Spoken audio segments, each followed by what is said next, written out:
All right, suppose I'm going to put this away too. Oh, hi.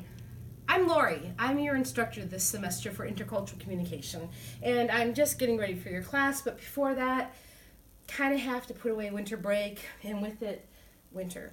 I know that we're coming into some spring semester, and it may not feel like spring, but the excitement, energy, and enthusiasm that I have for you hopefully is going to break the ice this week. So, here we go.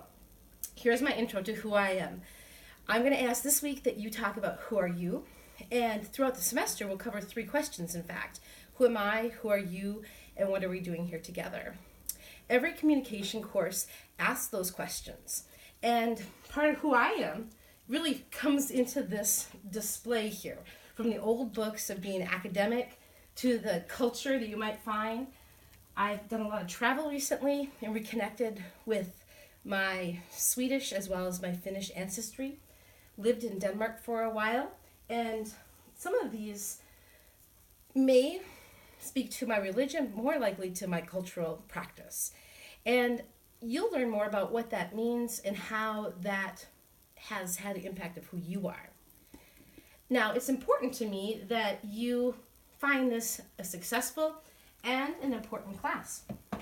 So as I'm packing away my semester, let me tell you about what you're going to gain out of this. We're really part of a global village. And as a matter of fact, I'm trying to decide what I should put up here. Should I go to Sweden, my hometown, where I got this painting from our ancestral home, and this is exactly the church where my great-grandfather was baptized. Or maybe head over to Cambodia. That might look good up here. In Cambodia, I have taught for off and on 10 years, lived there with my husband, became friends and family with many people there, and will be in contact with folks throughout the semester there. I'll make it enthusiastic. And, or perhaps, someplace I haven't traveled, but my son and his girlfriend went to Africa and got this back for me, and usually we put this up here.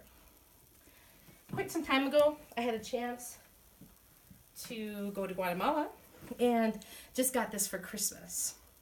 Now, this is a Mayan calendar, and it really has very little to do with who I was back in the day from my Swedish roots. However, this calendar represents, I think, a lot of the ideas of time and practice that we have in our Western culture that have come from this Mayan tradition.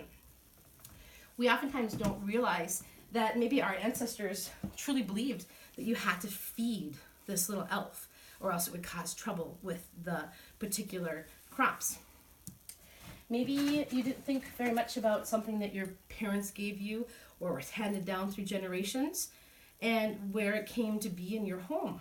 But the point I want to make is that from a tradition such as putting an ornament up, or something that seems a bit odd now, feeding an elf, or something very different, such as a culture, a continent, or perhaps south of the border away. But in this class, I want to assure you that I'll be sincere, fun, and genuine. I'm hoping that you'll be as well. I hope that you'll be successful, because this truly is a global village. And while, yeah, I will sing true, the University of Minnesota Morris, packing that away, and true, I'm part of a family that does things such as dressing up the poor dog, and maybe giving it treats. You too are going to find that you're part of a global village that has international and local connections. You're going to have a chance to interview people in your own family, as well as talk to people outside of your cultural background. The reflections that you'll do will be significant. As a matter of fact, I really had no idea what these were from until I learned more about this Danish pig and this Swedish horse. I had a chance to interview friends and family who have lived in Scandinavia. And as I think more about this semester, even if you don't have that particular opportunity to talk to someone in your own family, you have the textbook, and secondly, you have a calendar of events, both locally and online, that I'll be available to you. So this week, I want you to contact me, and you can do that through the phone, you can do it through Skype, or you can meet me on campus. And we're going to have this short one-on-one 3 times. We're going to talk to each other this first week. During the midterm, we'll do a conference, and then we'll do an exit conference. The reason I think that these are important is because communication courses build community, and I'm part of that community. And now that it truly is the end of winter break, I'm probably not going to pack these away, but as we pack away what happened last semester over the break, I hope we realize that all those experiences that we have in these bundles of items, that they're part of who we are. And so, welcome to class, and I'm excited to get to know you. I think these skills are not only just fun or silly or something from the past, it's truly who we are.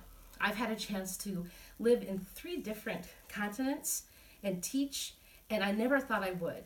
I didn't start traveling until I was 40 years old, and now at, 51, I have a lot of adventures to share with you, but there's more to be had, and I'm going to have those adventures with you. I learn just as much from you as you do from me. I'll be your guide, and together we'll expand these questions of who am I, who are you, and what are we doing here together. So let's get to it.